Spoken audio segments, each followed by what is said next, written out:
Good afternoon, everybody. I see everyone starting to trickle in. I'll just give everyone a few minutes.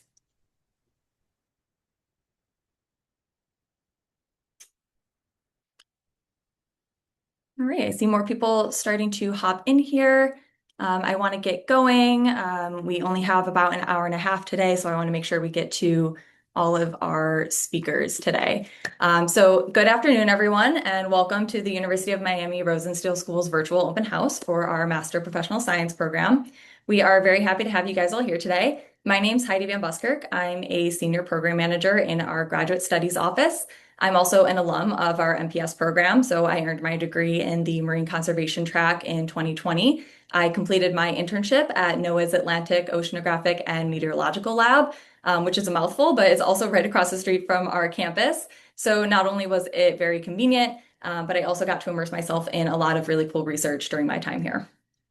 We're going to be talking a bit more about the MPS program and what the internship component is all about in just a minute. But first, I want to just review the schedule so that we all know what to expect today. We have a really great lineup of speakers for you today. You're going to get to hear from our wonderful MPS track leaders, as well as some of our current students and other alumni. The timestamps for the presentations are all listed here. They're also listed in the Zoom event description if you need to go back for a reference at any point. You're welcome to stay on for the entire event, or you can hop in and out depending on which tracks you want to hear from today. If you have any questions throughout the event, please feel free to drop them in the Q&A. We'll be replying to questions as we go. We'll also be hosting a moderated Q&A at the end around 1:15, where we'll be answering your questions live. The webinar is also going to be recorded and available on our YouTube channel next week in case you missed anything or you just want to go back and review. We're also going to be sending out the recording to everyone who RSVP'd, so just keep an eye on your inbox next week. All right, let's jump right into it. Before I pass things over to our MPS program managers, I just want to give you a bit of background about the Rosenstiel School. So we're located on Virginia Key, just off the coast of downtown Miami. You can see our campus here, surrounded by the beautiful waters of Biscayne Bay. Today, driving over the Rickenbacker was a particularly gorgeous day. The water was just calm and flat. It's a gorgeous sunny day here in South Florida. And we're actually, despite being so beautiful, we are one of the top academic research institutions in the world when it comes to studying earth sciences. So our school's basic and applied research programs really seek to improve understanding and prediction of earth systems by these four key pillars here. And I see I am running out of a little bit of time, so I just want to quickly mention that we do offer PhD and traditional master's programs. We're not going to be speaking about those in today's webinar. We're just going to be focusing on MPS. But if you have any questions about those, you can always reach out to either myself, Chelsea, or Kayla, or you can find more information about those on the website. Without further ado, I'm going to pass things over to our senior program managers in the MPS office, Chelsea Begno and Kayla McEntee. And if you could just give me 1 second, we're having a little bit of an issue with Zoom allowing our panelists to share their videos. So let me see if I can quickly fix a setting. Chelsea and Kayla, are you able to turn on your videos at all? No, not yet. No, ma'am. Hmm. If you open up the participants panel, the three dots at the bottom right, it'll open up a new panel and you should be able to toggle on start videos. For some reason, I am not seeing an option to do that. That's okay. As long as Kayla can share, we can do this off camera. Yeah, if you guys just want to do off camera, I will take a minute while you're doing the presentation to see if I can get cameras up for everybody else. Can you make us co-host, please, so we're able to share? Yes.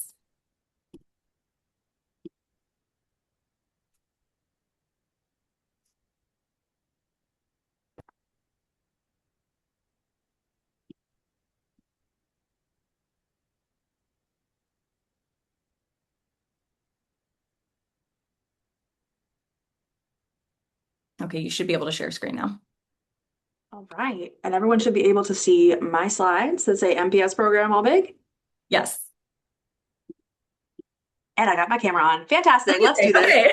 Okay. Hey, everyone. Welcome to the MPS open house. My name is Kayla McEntee. And me and Chelsea Begno are the senior program managers of the Master Professional Science program. Chelsea and I are both alumni of the MPS program, and we are so happy to tell you more about this graduate program. And before we really get started, you'll notice that our presentation is mostly comprised of images. So these are real pictures of our actual MPS students that were taken during their field courses, during travel courses, and during their internship work. Also, what's really fun is if you look really closely, you can spot Chelsea, Heidi, and I scattered throughout these slides. So the MPS program is designed to give students hands-on experience in their field of choice, and I hope you have a much clearer idea of what that looks like by the time we wrap up these slides. So if you're not familiar with the MPS program, it is the Rosenstiel School's largest population of graduate students, and it's an accelerated professional degree program that equips students with the knowledge, the training, and the real-world experience to prepare for many different careers in today's professional science job market. Our students can complete the program within 15 to 18 months. That's about the average of degree completion. And they go on to work in various sectors like nonprofit organizations, industry, local, state, federal, and tribal government entities where a lot of those employment demands are growing. So our program offers interdisciplinary curriculum that provides a holistic graduate education with theoretical learning and practical applications. If you haven't checked out our website, we offer about 15 different unique tracks to choose from. You're going to hear from a lot of our track leaders today. Some of those tracks are as specialized as our aquaculture and our broadcast meteorology programs, and others are broad, like our marine conservation and our climate and society tracks. So as I mentioned, each of these tracks is overseen by one of our professional Rosenstiel faculty who are experts in that field of science.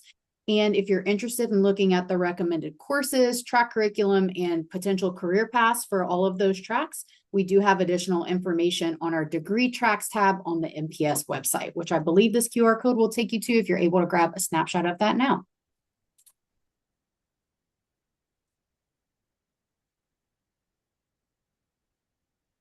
So our students typically complete 2 semesters of coursework before they begin their internship phase. And during the internship phase, they apply everything that they've learned in their classwork, some of it's pictured here, to an independent master's project at a host organization of their choosing. Our students choose to pursue either hypothesis-driven research projects, which are similar to Master of Science thesis projects, and those can be published or potentially published in an academic journal. Or they can do a non-hypothesis driven or a deliverable-based project where they solve a problem or create a product for an organization. This can look like evaluating an existing education program, providing best practice recommendations, creating curriculum, or creating a new aquaculture feeding protocol for hatchery-raised fish.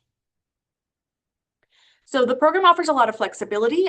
So students are able to select all the details of their internship opportunity according to their interests, such as the location and duration of their internship, and also the topic of choice of what they're studying or working with. So while students are responsible for applying to the opportunities and ultimately securing the internship, the MPS office provides an abundance of resources to support and assist students along the way. And we have some examples of those internship and career services later on in this presentation. So this is just a map showing some of the locations where students have interned in the past. So we've had 613 students historically intern across 64 Florida locations.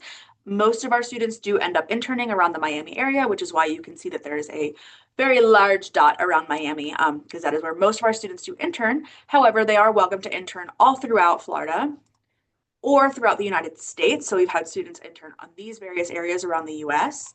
And we've also had students go other places and go internationally to around the world. So we've had students go to all the places you see marked on this map. And if this is something that interests you or these locations are something that interests you, reach out to us and we can definitely tell you more about that.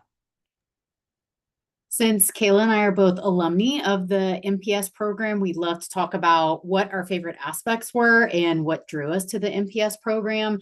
And for me, that was the great variety of course offerings that the program had to offer, because it really did allow me to explore my interests and discover some topics that I didn't even know existed in science. Some of the classes that I really enjoyed from this program were the citizen science program, the marine conservation outreach class, and the professional writing and science communication class. Another aspect to this program, I think, is what part of what kept Kayla and I both here in an employment position is the welcoming and fun atmosphere that Rosenstiel offers. We have such a great network of connections from our faculty, our students, and our staff, and it's just a really special place to be.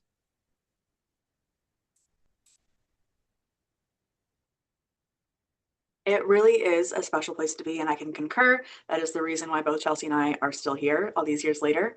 But something that specifically drew me to the program when I was applying was that it was open to students of all academic backgrounds. So my undergraduate degrees are in public health and psychology. So while I did have a very basic, biology-based introduction to science, I didn't go beyond Gen Bio 1 and 2. But I was still able to come into the marine conservation track, and my sort of social science background ended up contributing to very interesting class discussions, different perspectives in class discussions, and different academic and historical trainings in my career or my previous career that were beneficial to not only thinking of conservation issues and solutions in a different light, but also educating my fellow students about that, and vice versa. It is a very discussion-based program. Many of the courses will encourage students to learn as much from their peers as from their professors. And so I found having students with all kinds of academic and cultural backgrounds was really beneficial to having a more well-rounded experience and learning about conservation work. I also really, really enjoyed that the program is so flexible because it allows students with, again, all kinds of backgrounds to specifically tailor the curriculum they end up following to prepare them for the career they want to pursue after graduation. So I was able to really focus on taking outreach and education courses and do a social science focused internship project, which allowed me to best prepare myself for a career in academia and social science. That was really exciting for me. So here in the MPS office, we do know how challenging it can be to navigate graduate school, especially a flexible graduate program. So we offer lots and lots of resources and support for our students. Two of those being the MPS Resource Library, where we put resources, recordings, and other helpful documents for professional development, for our milestone meetings, which are our monthly meetings to keep you in the know about everything that's due for the program. We also provide internship and career support through our professional development library. And these are accessible to our students all throughout their time here. And we're constantly adding to these to help enrich your program, your time in the program.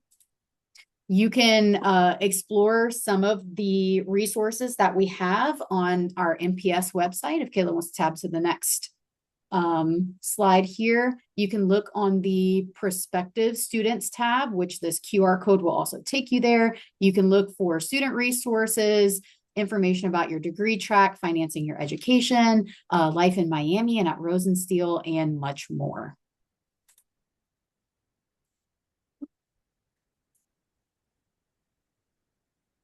We are accepting applications through June 1st, so make sure you get those applications in, and we look forward to seeing them when they do arrive. If you have some questions about the application or about beginning the program, we offer MPS drop-in hours on May 1st, 15th, 22nd, and 29th, and you can follow this QR code to access that. And if you have any other questions that you would like to direct our way, you can contact Chelsea, Heidi, or I directly. These are the QR codes directly to our Calendly links, and you can schedule a one-on-one meeting with us to ask us any questions you have about our time in the program or about what you can expect now in the current edition of the program that we run. Thanks, everyone. Thank you so much, Chelsea. Thank you, Kayla. I'm going to pass things over to Professor Shivlani, who's going to speak a little bit about our Coastal Zone Management MPS track. Heidi, can I get a share request? Yes. You should be able to share your screen now. Okay, perfect. Thank you, everyone. Thank you for making it. And I'll just turn this on. Is this, you can see this? It's Yes, we can. Yeah, okay, super. So in the limited time I have, I'm going to go over our CZM track. Basically, let me see if we can change this here. Yeah. So the importance of the coastal zone and coastal zone management, sometimes it's a very esoteric field, and I try to make it as simple and as immediate as possible. Basically, we've got so many people living within the coast, and the coast is seeing so many more impacts. In Florida, for instance, we are considered to be, in terms of legal definitions, part of the coastal zone. So coastal zone management is really essential to managing opportunities and threats that are posed by development and related actions in a timely, organized, and most importantly, in an integrated manner. The coastal zone, therefore, is literally and figuratively at the water's edge of threats, opportunities, solutions, and innovation. And I really point to opportunities, solutions, and innovations here because CZM is really a dynamic track that we really feel that prepares our students to meet the ongoing and emerging challenges. So when we think of some of these challenges, they're really immediate for us down here, but around the world as well, such as sea level rise. We have hurricanes, and whether those are getting stronger or more frequent is being studied here at the University of Miami. The issues with land-based sources of pollution, which contribute to 80% of all pollution going into the ocean, fishing and aquaculture, coastal development, the blue economy, and coastal sustainability. So this is a very rich and a diverse field for students to look into. The CZM track introduces students to the legal and governance frameworks on topics such as coastal fisheries management, marine protected areas, coastal and environmental law, coastal cultures, environmental impact assessments, and coastal development. We train our students to enter the workforce or to law and other advanced degree programs with a really strong understanding of coastal issues, of integrated management principles and research tools. And here you can see these are our undergrads over here looking at a solar array in the Galapagos. So we do tend to have quite a lot of a mix of students that will work in this field and work in everything from energy to conservation. Students are expected to cover a variety of disciplines because coastal zone management as a track is quite diverse. We have courses in coastal law and policy that students are supposed to complete, coastal zone management, statistics, data analysis, GIS, data management and visualization approaches becoming more and more important as the years go along, and of course natural resource economics. So and that encompasses more or less the spectrum of fields within the overall sort of umbrella of coastal zone management, but there is more to it as well. And students supplement those core requirements with electives. They can take courses in environmental law, in fisheries, policy, spatial analysis and management with a diverse and highly qualified group of researchers and faculty that we have here at the university. Students are also required to complete an internship over their time in the degree program. The internship is usually a semester or 2 semesters and can be completed either locally or, as Kayla and Chelsea pointed out, around the world. I've had students work all over the world in terms of these internships.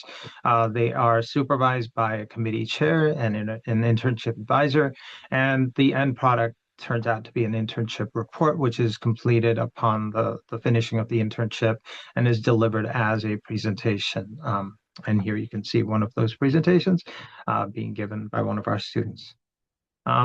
Where do our graduates end up? They end up really, I call this as a Swiss Army type skills that we have here, if you know the Swiss Army knife, because students can work in a variety of different fields. And if they choose to remain working right after getting the degree, we've had students work in international ocean affairs programs and NGOs. They might end up working in coastal management fellowship positions, which are offered by NOAA. In this case, you can see some of those. This is a competitive program, by the way. This is something that we try to get our students to apply to when they're so interested. They can also work in state environmental agencies. We have some of our students working in the Department of Environmental Protection, coral reef conservation, or they could end up in private industry, including consulting and engineering firms. So we really believe that our students can do a lot through this program. And, if there are any questions about this, I'm of course happy to go over these with you as time permits when we do have the open session. But hopefully this gives you a rather brief but somewhat useful introduction to the coastal zone management track. Thank you so much, Dr. Scriblani. Next, we have Professor Haywood here to talk about our exploration science track. All right, thank you so much. Hopefully you guys can hear me okay. I'm going to share my screen here, or actually share this app.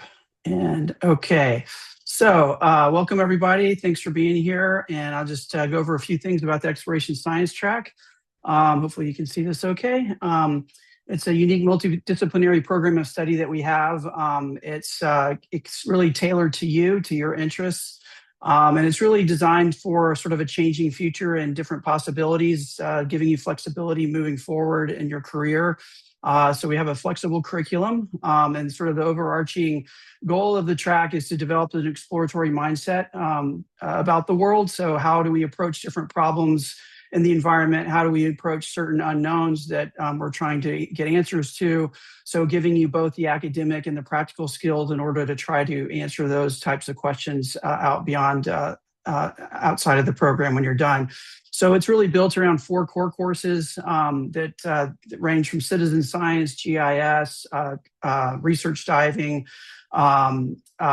communication skills and video production, and then 4 electives. So students can tailor the track to kind of what they want. They can tweak it with more academic or more scientific classes, or more policy focused classes if they want.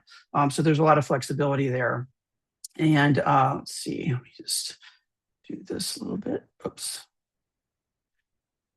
Hopefully you can still, can you guys see? Hopefully you can see all that. Okay, so, okay, perfect.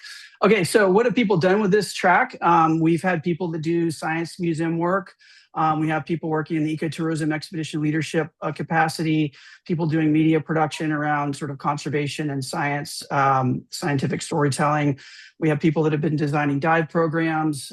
We have people working in formal and informal science education programs, people doing work in citizen science and participatory science. We've had people that have started their own businesses, their own organizations. And we have people working in government nonprofits, and then in the conservation and resource management fields as well. So broadly speaking, that's where people have sort of ended up with this degree. And some of the skills associated with this, scientific diving, as I mentioned, small boat handling.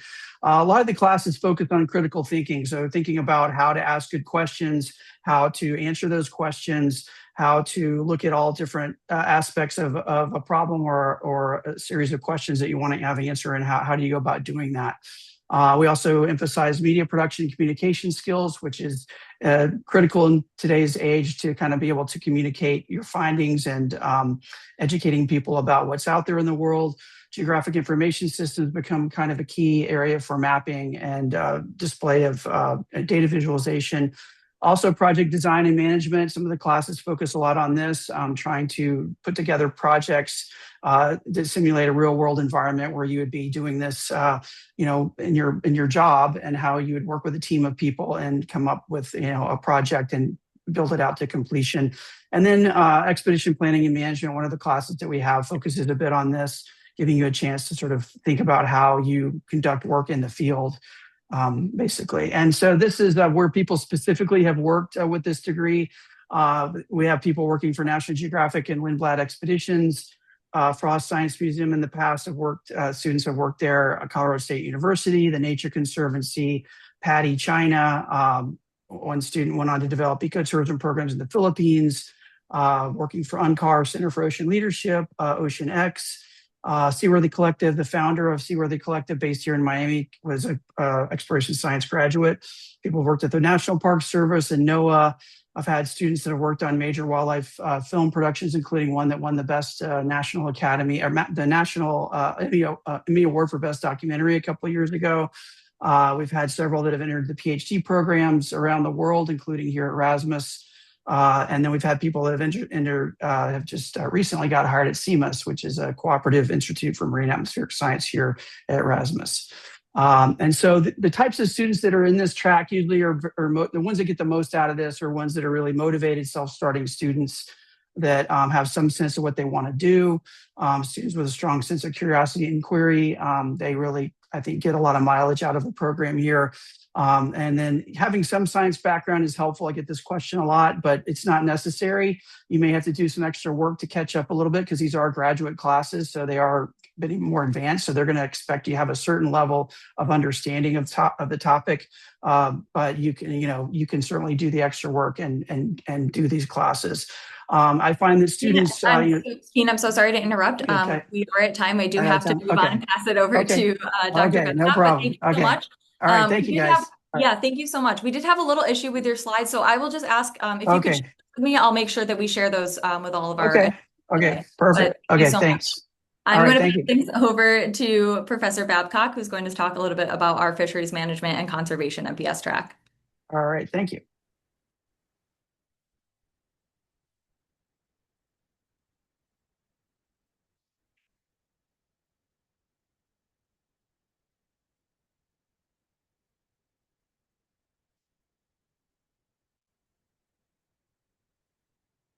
Are my slides showing? Yes, we can see your slides. Okay. Hello, everybody. I'm going to be talking about the Fisheries Conservation and Management track. This track is basically designed for people who are interested in management of fisheries or protected species that are caught in fisheries or endangered because of fisheries. So it's really a mix of quantitative and social sciences classes, really focusing on the science behind sustainable fisheries and protected species management. So it's good training for jobs with state or federal fisheries and wildlife agencies, environmental NGOs, that sort of thing. And we can provide good access to our professional contacts at NOAA and other agencies. We have the Southeast Fisheries Science Center right across the street here. And we work very closely with people at NOAA at various labs. The only real prerequisites are that you have an interest in fish and fisheries, and that you have some interest in math and or computer programming, because we have some classes that require those skills. You don't have to have any previous coursework in it necessarily, but you do have to have an interest in learning those skills. Our core curriculum is things like marine population dynamics, GIS, fisheries socioeconomics and management, statistics and data analysis, ocean law and policy, marine population biology, management and conservation of marine ecosystems. And then we have a lot of electives that you can take on things like Bayesian statistics, spatial modeling, data science, et cetera. And then for the kinds of things that people do for their internships, a lot of our members of this track go on to internship projects at NOAA or at Florida Fish and Wildlife or other state fish and wildlife organizations in other states, just to give you an idea of some recent ones people have done. Things like stock assessment support, species distribution modeling. We've had quite a few students work on statistical analysis of sea turtle data. A lot of the folks who go to Florida Fish and Wildlife work on that. We've had people working on dolphins, a lot of different species. And of course, people work at national and international conservation NGOs as well.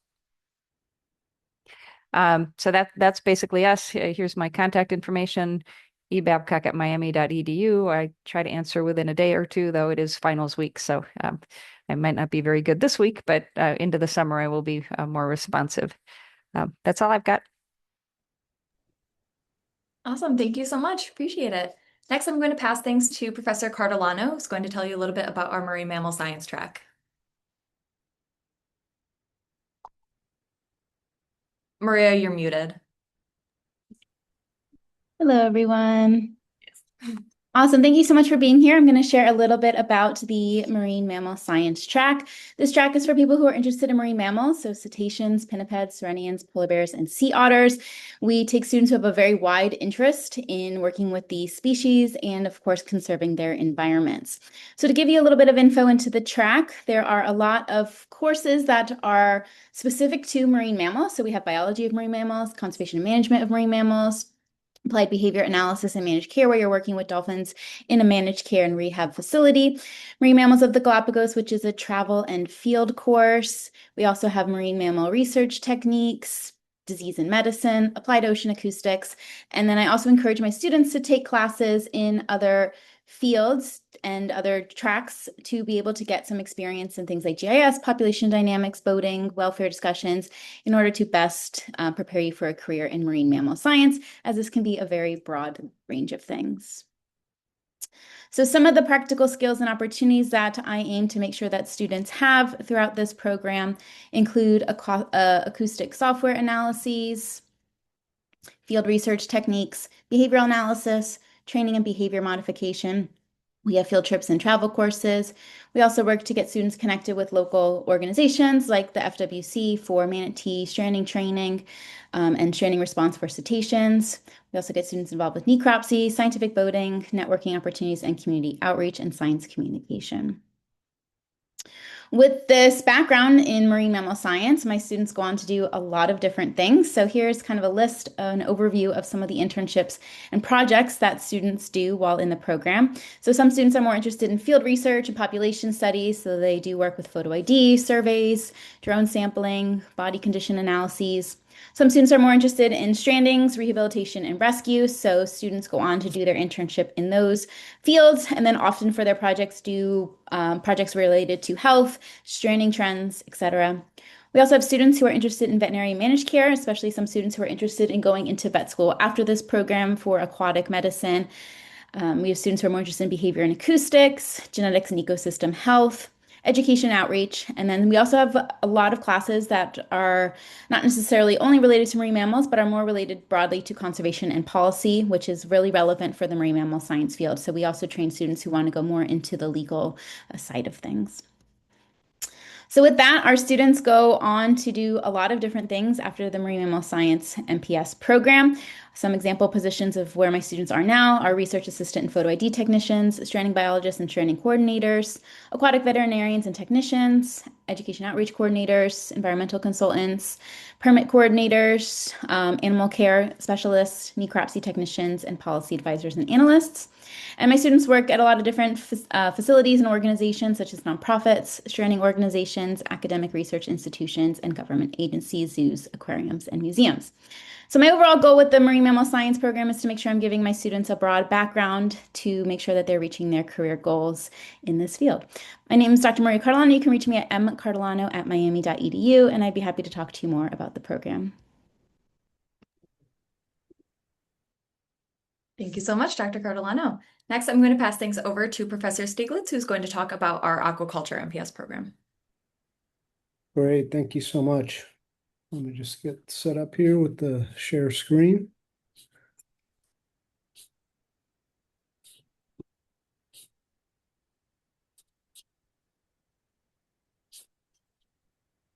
Bear with me here.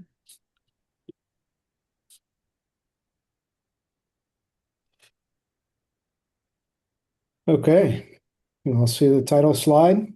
Looks great. All right, so I'll give you a brief rundown here of the aquaculture program, the aquaculture track within MPS. So my name is John Stieglitz. My contact info is there. You'll see it again at the end of the few slides I have. If you have any questions, please don't hesitate to reach out. Within the aquaculture track, we focus on really a sort of a central challenge that we have globally, which is to feed the world and improve human health using our natural resources sustainably, right? So we have one Earth. We know that, the number of mouths we need to feed throughout the world is only going up over time. And our oceans are pretty much tapped out in terms of the amount of seafood biomass we're able to pull out of our oceans. And so aquaculture is really the only way that we can supply the number of people that are eating seafood globally. And so you see here in terms of the outlook, it's only going to grow. So when we talk about different marine science fields, fisheries, that sort of thing, when you look at sort of where the jobs are going to be in the future, a lot of these are going to be in aquaculture, right? Simply due to supply and demand in terms of there's going to be a lot more supply coming from aquaculture. It already produces over half the seafood that's consumed globally within the US. We import anywhere from 70 to 90% of our seafood supply, depending on how you run the numbers, and which is pretty alarming. Not a lot of people realize that. And the vast majority of that seafood is farm raised that we're importing. So At the University of Miami, we focus on training students and educating them in ways to do marine aquaculture sustainably. And we put the science behind it in terms of understanding sort of the how and the why of the industry as a whole. Aquaculture, to put it simply, is really the most efficient way to produce animal protein. So when you look at other animal protein production industries, such as whether it's, producing beef or pigs, whatever it may be, it doesn't get any more efficient than aquaculture in terms of producing animal protein. We have a really amazing facility here on Virginia Key, the aquaculture facility. Part of that is the experimental hatchery facility. It's an ever expanding facility. We're actually under construction right now with the first of its kind pilot scale grow out module that will be operational this summer, hopefully, which will allow students to train on commercial scale production techniques and technologies that they can then take and apply in job settings all throughout the world. We have graduates from our program located throughout the world. That opens up tremendous internship opportunities through the aquaculture program, where we have students really that if you can think it up and it's somehow related to aquaculture, we probably have somebody working in that field. Currently, these are the species that we have at the hatchery. In the interest of time, I'm not going to go through naming all of these, but as you'll see, a lot of different marine finfish species, all of which have established markets for them, are all high value species. And we also work with macroalgae species or seaweed, as well as bivalves, right? You see a picture of oysters there. So we also do aquaculture that's not necessarily solely for food production. We also do what's called restorative aquaculture, where we are restoring aquatic habitats using some of our native marine species, in this case, our native oysters in Biscayne Bay, to help restore that habitat and that ecosystem. And so we use research-based solutions to improve aquaculture. You can see that here in terms of really tackling these key issues, really aiming to have a more sustainable seafood supply chain overall. The seafood supply chain is quite complex, as we saw during the COVID years, where it completely broke down. And we learn about that and we identify ways that we can improve that through science and education. We provide hands-on training through all stages of seafood production, distribution, and marketing. So you really learn everything there is to know about producing all sorts of different seafood products. Whether it's land-based marine aquaculture production systems or ocean-based systems, you will learn and have opportunities to train on these. And these are all blue economy opportunities, right? You may hear a lot about sort of the blue economy and the jobs and that sort of thing. It's happening, and there's no better place to learn about it and train in it than here at the University of Miami Rosenstiel School. So I mentioned some of the internship opportunities, internship programs. We also conduct collaborative research with industry partners, which is incredible for students because you get your foot in the door with a number of different leading companies, if that's what you're interested in. We also work closely with the government sector, right? Whether it's our state aquaculture programs or federal programs through NOAA and other agencies. You have opportunities to engage in all sorts of projects that involve different agencies as well as the private industry. Get on board. It's time to be part of the Blue Revolution. If this speaks to you, the aquaculture degree track is up your alley in terms of your interests. You see here sort of the course topics. This, I believe, also is on the website. So if the font here is a little small, don't worry about it. Again, if you have questions, feel free to reach out to me. Happy to meet with you and answer any questions. Thank you. Thank you very much. I'm going to pass things over to Professor Eberly, who's going to speak about our environmental geology track. Thank you.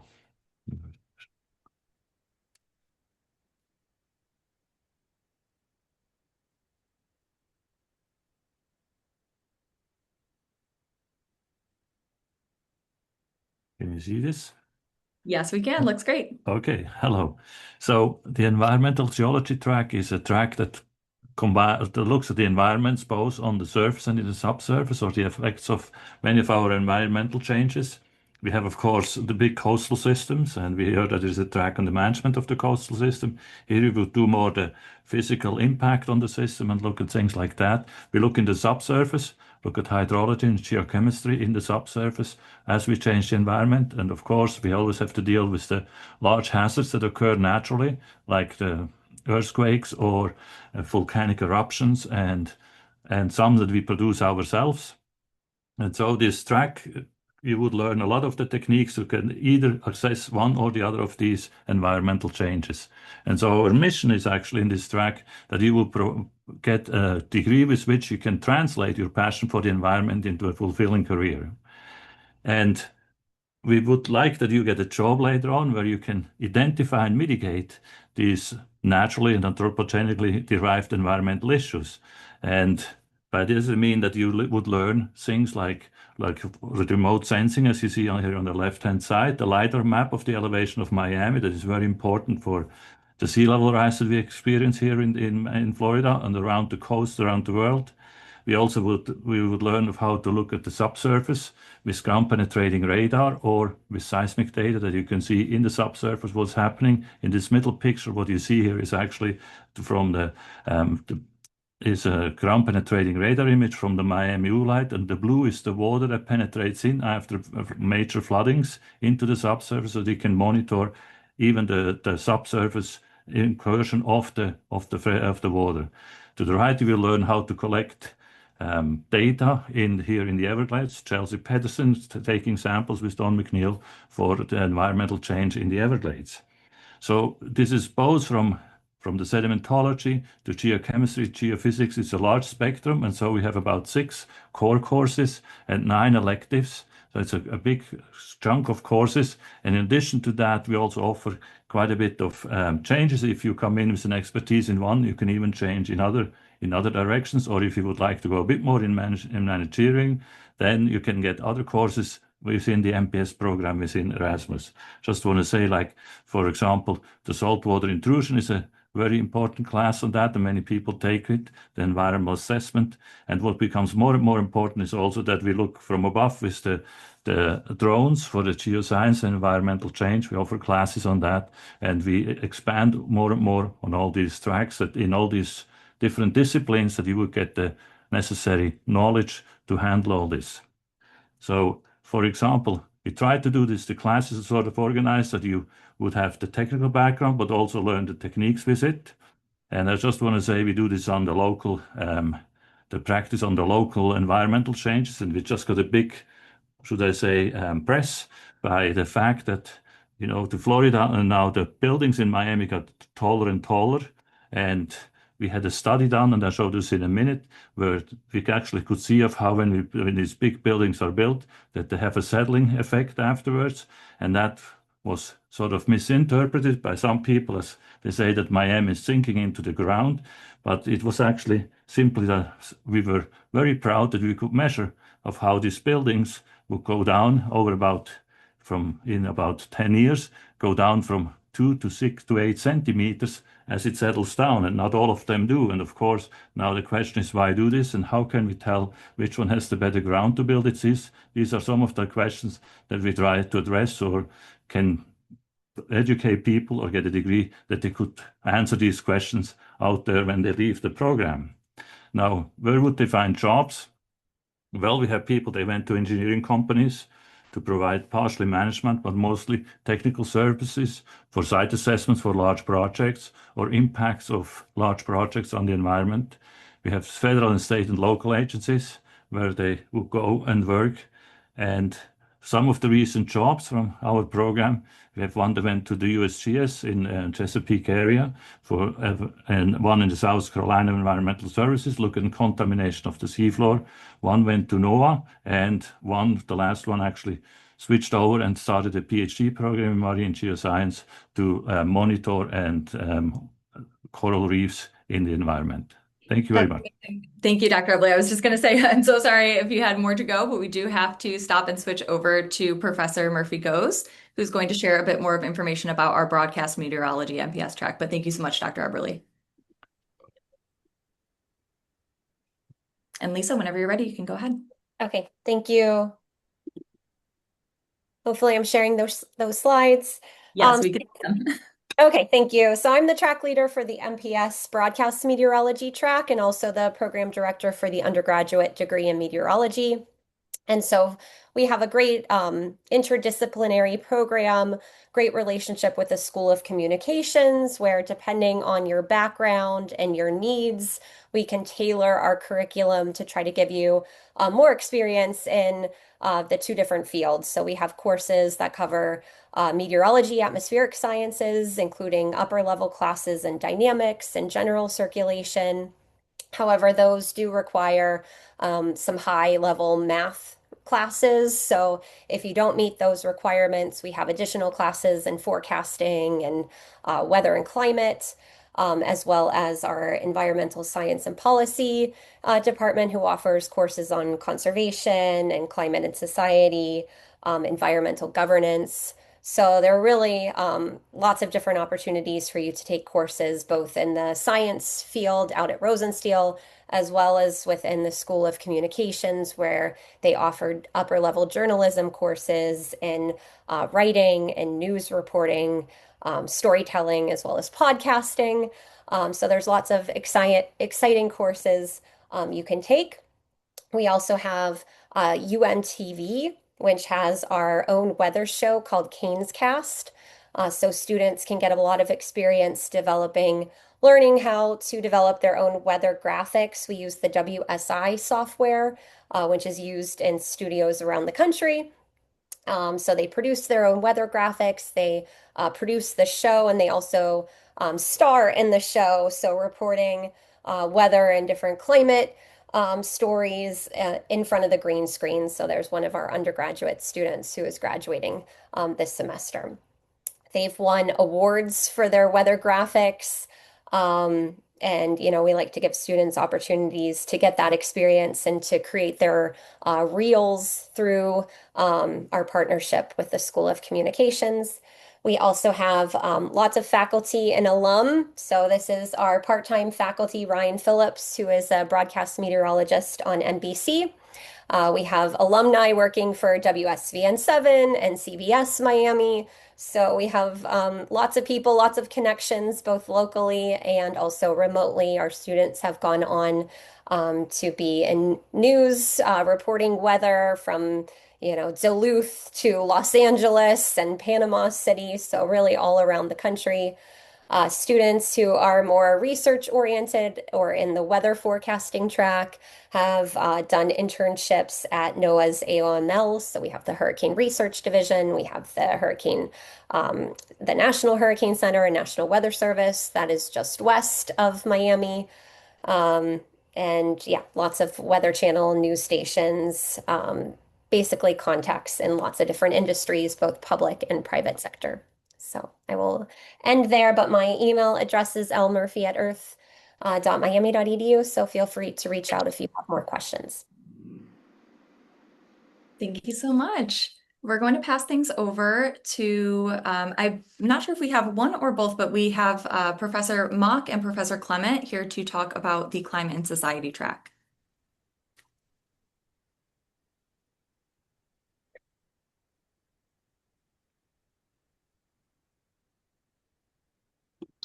Okay. Perfect here. Slides okay now? Wonderful. We can see it perfect. It's in presenter mode. I'm not sure if that matters to you at all. You're seeing the wrong side, is that You're right? seeing the wrong side. Hold on. Behind the scenes. Okay. Better now? Perfect, yeah. Oh. Wonderful. It is a pleasure to introduce the Climate and Society track. Very much in the spirit of this track, we span the Atmospheric Sciences Department and Environmental Science and Policy, and you can see that reflected in those of us who lead the track as faculty. Students in this program have a very rich opportunity to dig deep into understanding how the climate is changing, how that results in hazards for people and nature, what the risks are, what the impacts are in real time, but then importantly, how to understand the full toolkit we have to increase resilience, increase preparedness, adapt, and reduce these risks. So students will select courses across that full spectrum the physical climate sciences through to outcomes for nature, environmental health, and then also this toolkit of response in professions. For both internships and careers coming out of this track, we really recognize the degree to which there are climate relevant jobs basically everywhere you look across the job market. So we have students who in their internships and in their careers move into federal agencies, state agencies, or local governments, recognizing that sometimes where the rubber hits the road is actually very much at the local level, and you see innovations happening across the country. A lot of students also go into the private sector, and this ranges from consulting. Oftentimes there's a lot of applied analysis happening across giant to tiny specialized consulting firms. Many students go into sectors like insurance or startups, advancing toolkits and data products and innovations, really recognizing, for example, if companies understand risks along their supply chain, they can make major improvements. Many students also have a deep interest in research, which they pursue either through internships that are all about research in service of societal decision making. And we have a number of collaboratives based here in Miami around, for example, heat risk or flooding, where students can plug into collaborations that have been going for decades and really launch students as mature professionals, even in the course of their internship. And then lastly, many students enter into the nonprofit sector as well.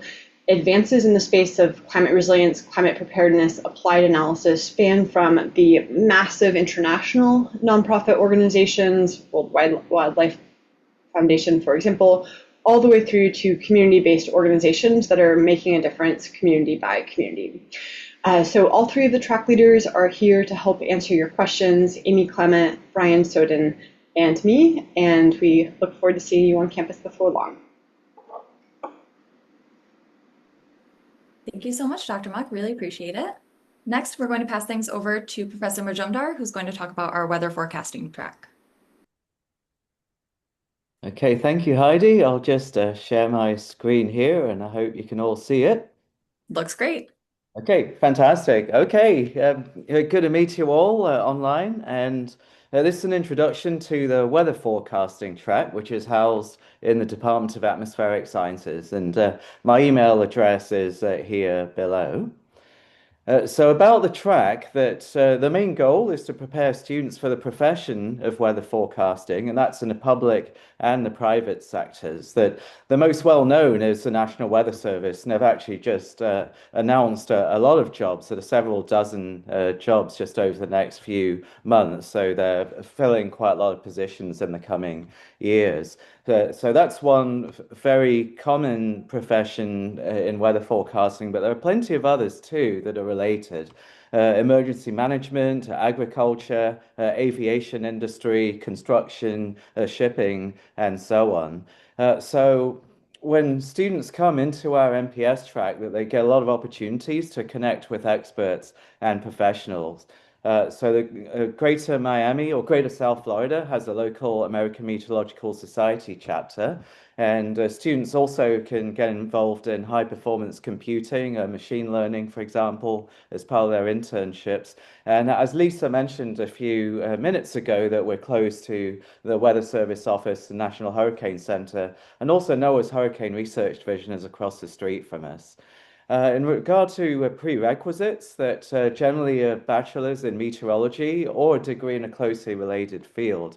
So we generally look for dynamics, physics, mathematics, some of the core foundation that's needed to then take some of the graduate courses in meteorology. But we've had others from geosciences and chemical engineering join us too. Here's just a list of some of the courses, the core courses and electives. And so we have courses in dynamics and forecasting and GIS and general circulation as prerequisites. As required courses. And then there's a whole list of elective courses that we have. A new course in machine learning that's going to be launched from next spring. And then we have other courses such as predictability in hurricanes, which I teach, and also climate adaptation and change, as Professor Mack had just mentioned a few minutes ago. In regard to practical skills, that students deepen their knowledge of weather systems through coursework and projects, and also get opportunities through the courses in their internship to develop and enhance presentation skills. Learning state-of-the-art forecasting tools is a part of the program, as well as developing more sort of programming and modeling skills if one's interested in those, perhaps as part of the internship, and also data analysis, which is very big now. We also encourage internships that are across disciplines, and that extends to courses as well. So, for example, weather risk assessment, and one could take courses, say, in the business school if one's interested there. Here's just a list of internship topics. I'll give an example from an MPS student, Shannon McCloskey, who gave her presentation yesterday. And this is one of her figures here, and it shows an aircraft flight through a hurricane. And what she was studying was eyewall replacement cycles in hurricanes. So this was with the NOAA Hurricane Research Division, just trying to understand the timing of eyewall replacement cycles and the differences between different storms, that some of them undergo these cycles, then others don't. And it's a very critical piece of the hurricane intensification cycle for the wind and storm surge impacts. And here are a selection of a few other projects. One of our other current students has just got an internship that's beginning this summer that involves a communication. Regarding career outlooks, that students get the opportunity to apply and get jobs in both the public and private sector. One of our recent graduates, Peyton Collado, now has a job in Royal Caribbean and is doing really well. And then also in the government, this is Sam Campesano, who works at the National Hurricane Center. So she's also an MPS graduate. So there are several meteorologist type jobs, both in the private and the public sectors there. And that is all. So I'll stay online and be very pleased to chat with anyone after the formal presentation's all over. Thank you. Thanks so much, Ron. Really appreciate it. Next, we're going to hear from Professor Romiser, who's going to tell us a little bit more about our Applied Remote Sensing MPS track. Yes, I can do that. It looks as if we are 2 minutes early, but if you don't want to wait, I can begin now. I can speak for 7 minutes, maybe. Yeah, if you want a little bit of extra time, that's totally okay. I actually think maybe I will need less than 5 minutes. I don't know why my camera is zooming so much in right now. That will probably change in a bit by itself. So I will share my presentation. See, now it looks okay. Share my presentation.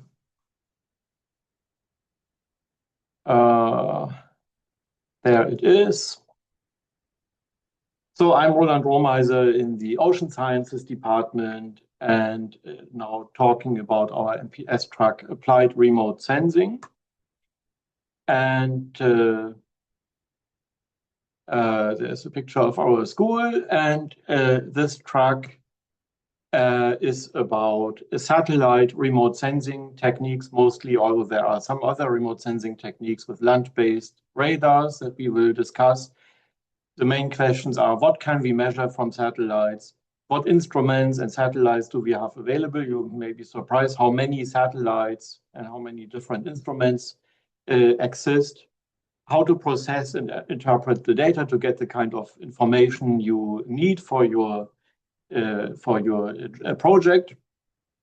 Typical job perspectives of our students are, for example, to go into some government agency to do routine satellite data analysis for them, or work as a kind of research assistant for universities or research organizations, or go to commercial service providers. There are some commercial companies now that work with satellite data or that have their own satellites even and need people who can process the data.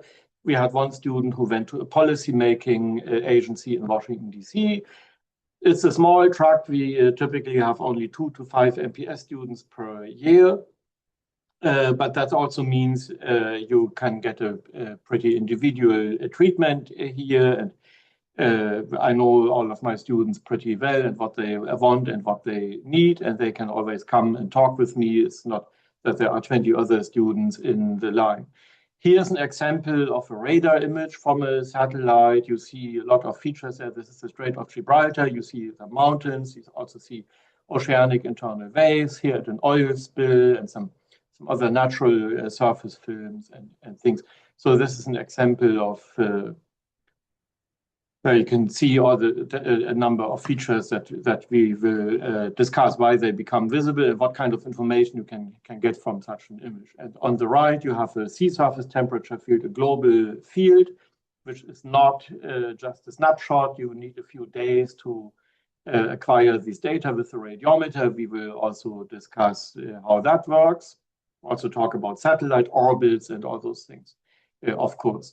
Our track has two core courses that are both taking place in the spring semester: Introduction to Ocean Remote Sensing, which I teach, and Advanced Ocean Remote Sensing, which I teach as well. They fit together. One is on Monday and Wednesday, the other on Tuesday and Thursday. And in the 707 course, we usually go a little further into the details with topics that we started to discuss on Monday and Wednesday. So you can take both courses in the same semester. But if you are on a different MPS track, you can just take the introduction course. You will learn all the basics, just not go so much into the details as if you take both courses together.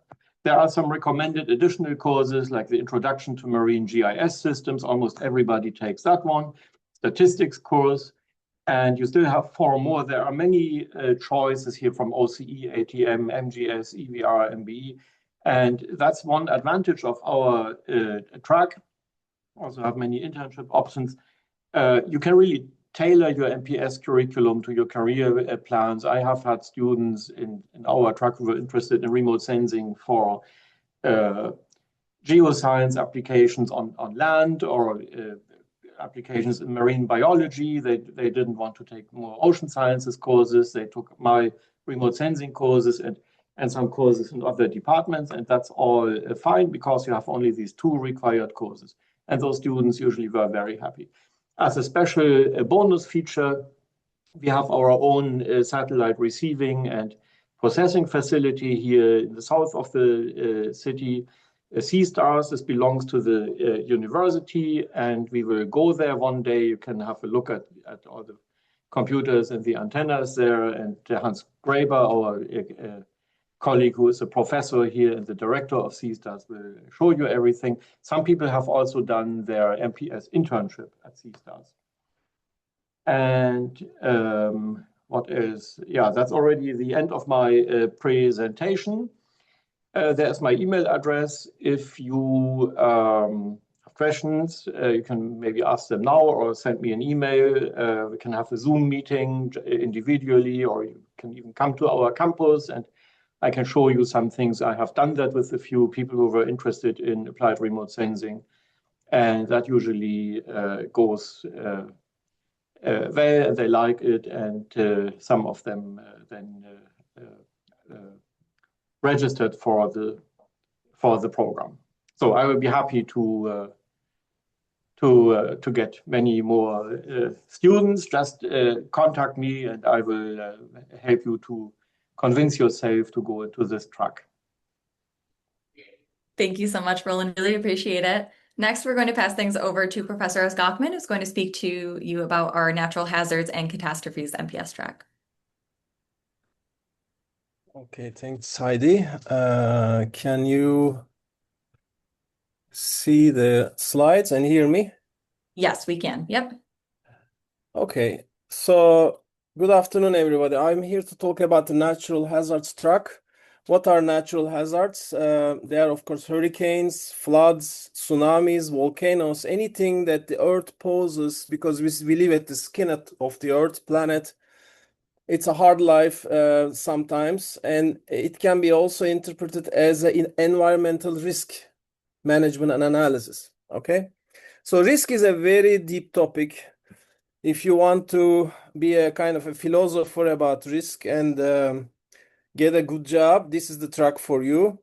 So this is Ronald Rumsfeld. He was the Secretary of Defense, nowadays called Secretary of War. He had a lot of time to think about this because he spent his career, almost his career, but also his tenure at war. So I'm going to play you the deepest thing that was ever said by a politician in 20 seconds. Reports that say that something hasn't happened are always interesting to me because, as we know, there are known knowns. There are things we know. We also know there are known unknowns. That is to say, we know there are some things we do not know.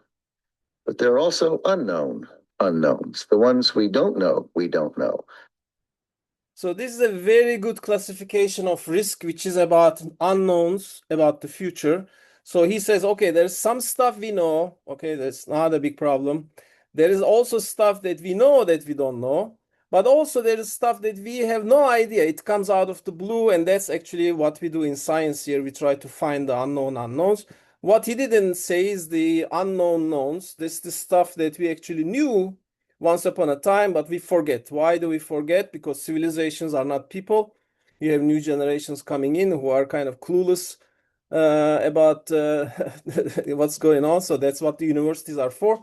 But actually, you cannot teach everything at the university. You usually learn by experience. But this remains a very good template about how to think about risk.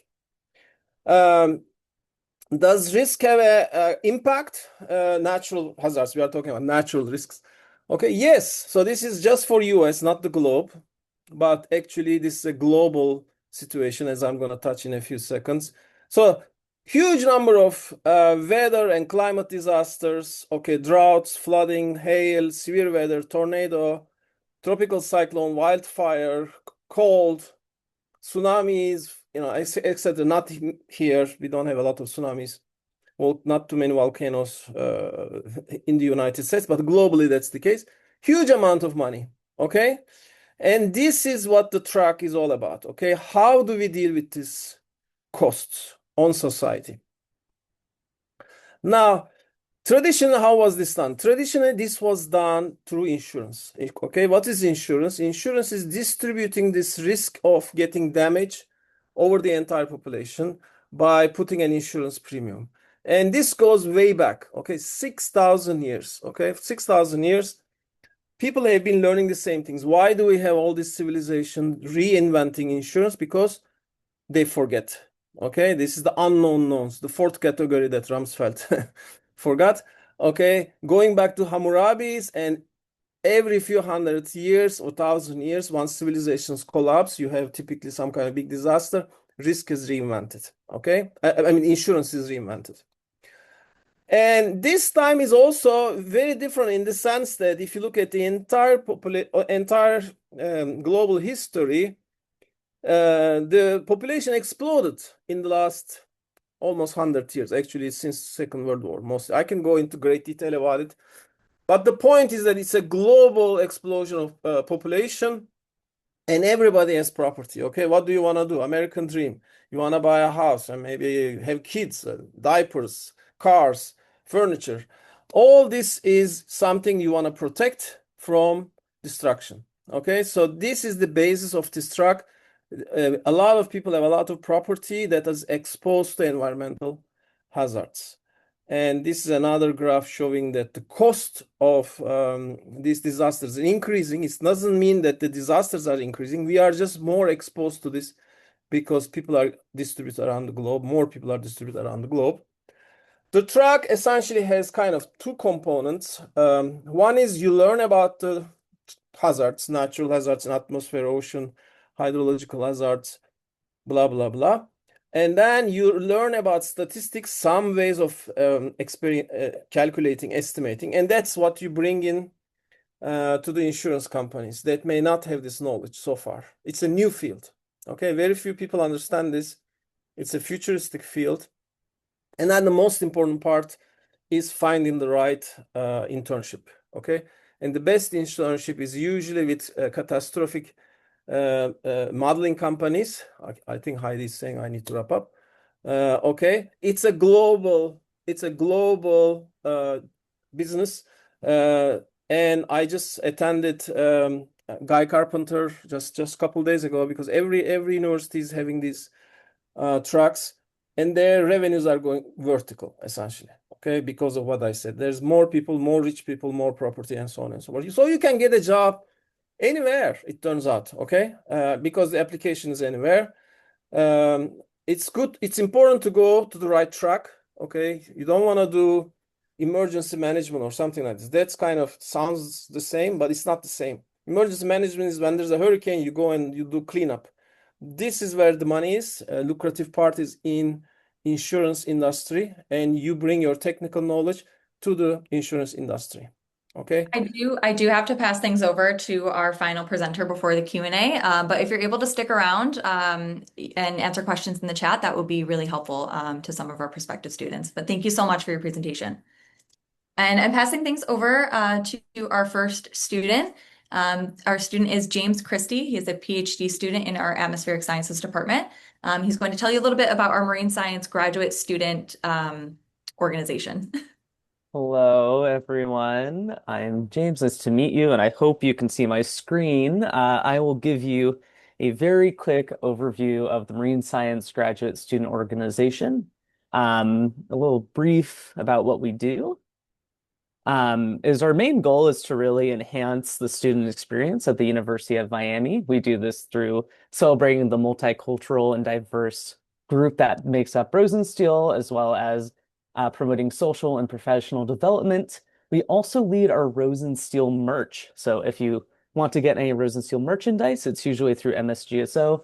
And we also do most of the fundraising for the Student Travel Fund, which is a fellowship that allows you to get some funding to go to conferences and other events.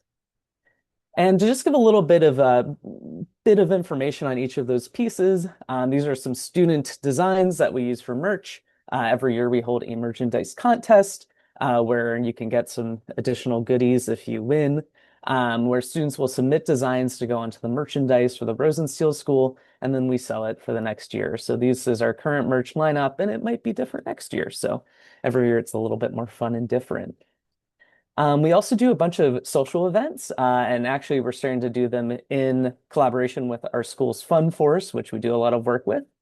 This includes our back to school event in the fall, our annual Halloween party, as well as a holiday party. We do several potlucks, and to keep with the environmental theme of the school, we also do a lot of beach cleanups and environmental service events. We just had our Earth Day celebration recently. Since we are a oceanfront campus, which, I mean, where else do you get a beach? In your backyard. We do a bunch of beach parties as well as trivia nights. And then we do a lot of professional development, including grant writing workshops, science outreach events, and several more fun opportunities. A big part of our school is sustainability, and MSGSO aims to push that goal forward.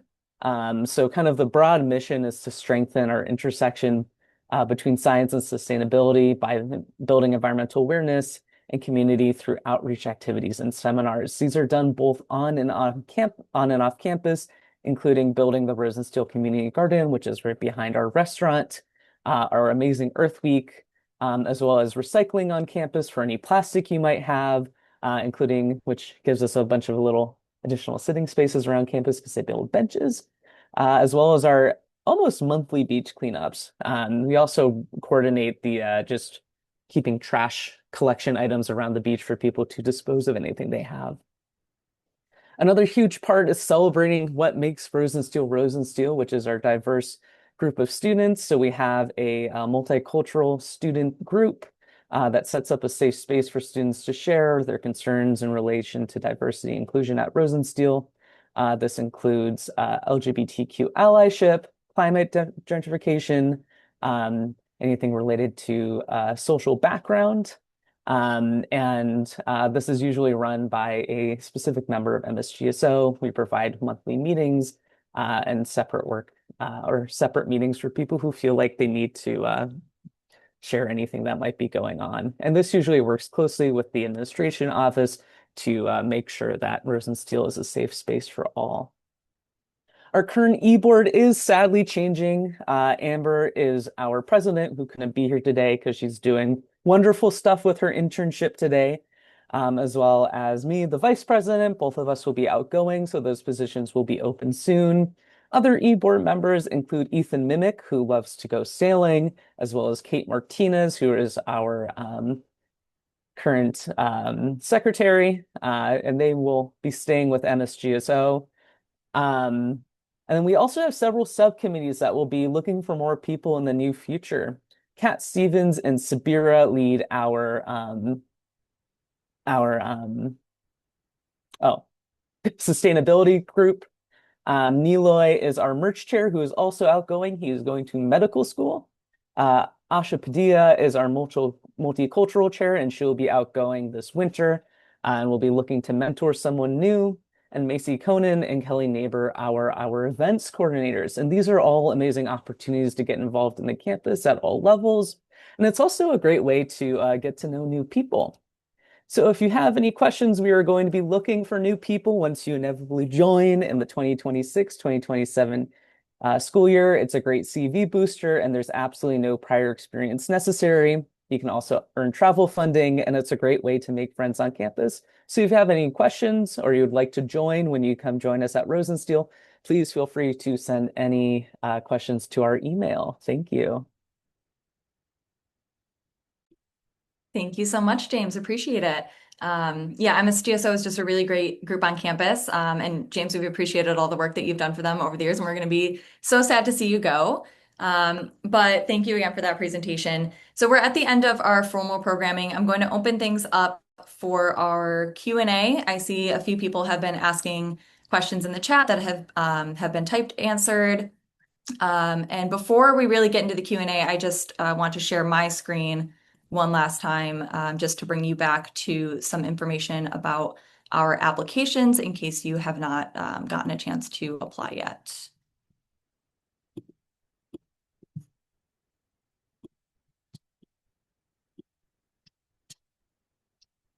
There we go.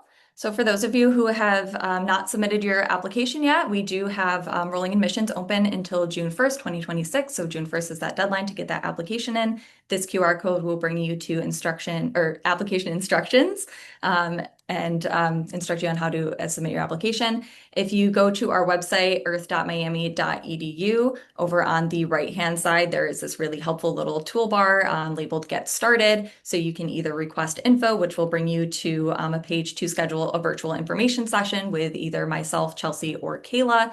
I believe we also have a current PhD student on that list. If you're interested in talking to a student, their experience might be a little bit different from the PhD program to the MPS program, but they could still talk to you about, some of the student life on campus.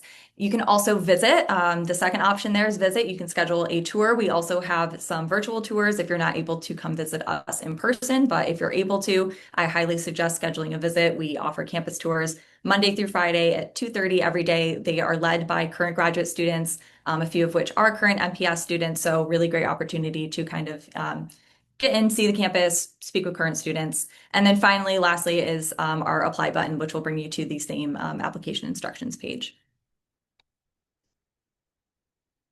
And I'll leave that up just for a minute so you guys can all see that. And then I will open up the Q&A and see what questions we have in there.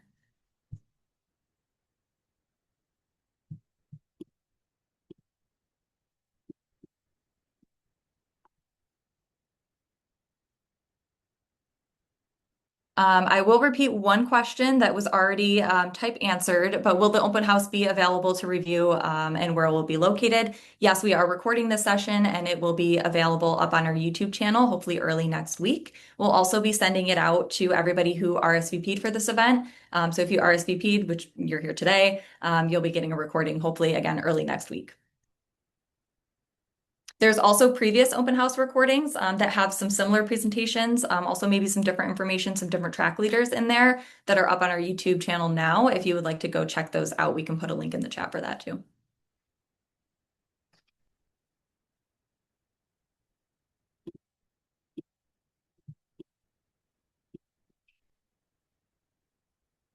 I do have one question. I know we kind of touched on this in the beginning with Chelsea and Kayla's MPS overview, but it might be good to reiterate, just explaining the difference between the MPS versus the MS program because they are very similar, but they each, are kind of unique. Kayla, I was wondering if you wouldn't mind touching on this question a little bit. I feel like you give a really good explanation of what the main difference is. Yeah, I'd be happy to talk about this. So both the MS and the MPS degrees are master's degrees, but the training that you get in each program are slightly differentiated. That being said, you can do the same type of career out of each one, just depending on how you tailor each one. So the MS degree is your standard thesis-based degree. You're coming in, you're doing research, you're creating or you're writing a thesis, and you are ideally publishing that thesis. It is a degree that is meant to set you up for a career in academia and research long term. The MPS degree is a little bit more flexible. You come in, you do your courses first, and then you can do the internship, which you can either publish that work or not publish that work, depending on what you create with the internship. And the idea there with the MPS is that if you do that track of the MPS where you are going down to do a publishable internship project with the MPS, you are getting very similar training as the MS program and are also qualified to go on and do academia and research. But you get a little bit more flexibility with the classes, the amount of classes you can take, and the internship partner that you get to work with, versus the MPS non-thesis based. You still write a final report, you still do an internship, you still do a final project, but you're creating an output, and it is really gearing you up towards a career in industry, in government, in managerial contexts, like many of our track leaders just talked about today, and where some of their students have gone off to work with. Thanks, Kayla. Beautiful explanation. Yeah, so there's a lot of similarities, a lot of overlap. You can kind of use the MPS as an MS. Like Kayla said, it just gives you a little bit more flexibility. And we put you on a shorter timeline so you can actually complete the degree a little bit quicker than you would a traditional MS. Next question also, we have a couple open. I'll get to those first so that we can make sure we get to all of those.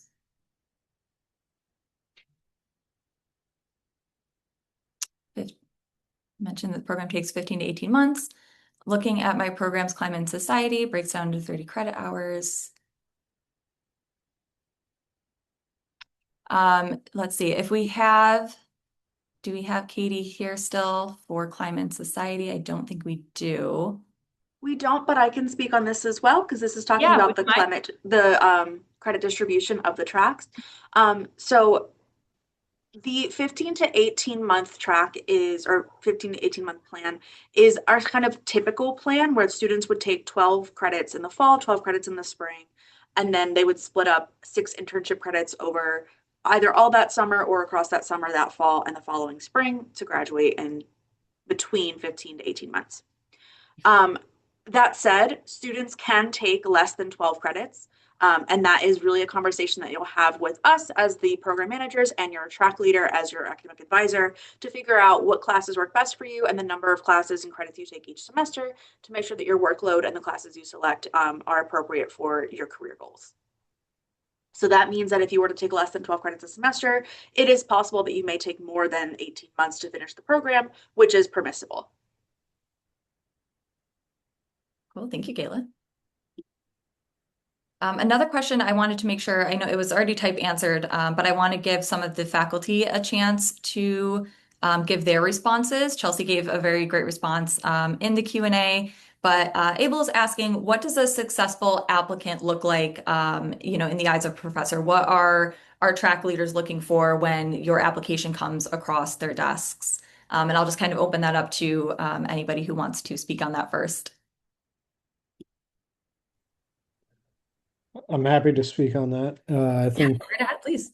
Yeah, for a successful applicant, I think, in your wherever you can in your application to put forth sort of what areas you're interested in, your enthusiasm for those, topic areas, I think is important, and also to sort of consider the many different options that are in front of you, as well as, having some foresight with your career path post MPS program, right? So sort of looking at where you may see yourself ending up, right? If ideally you want to end up doing X, Y, or Z, or maybe it's in a particular industry, a particular part of the world, whatever it may be, I think giving that some thought is helpful, and that may help you in terms of putting together your application. Obviously, the basics for grad school applications, your grades, your transcripts, that sort of thing. But, this is a program where, sort of unlike when you're applying to college, everybody who is here wants to be here, right? So having that shine through, it's not sort of, oh, everybody goes to get an MPS. This is really a launch pad to get you down a career path that you're interested in. Awesome. Very excellent advice.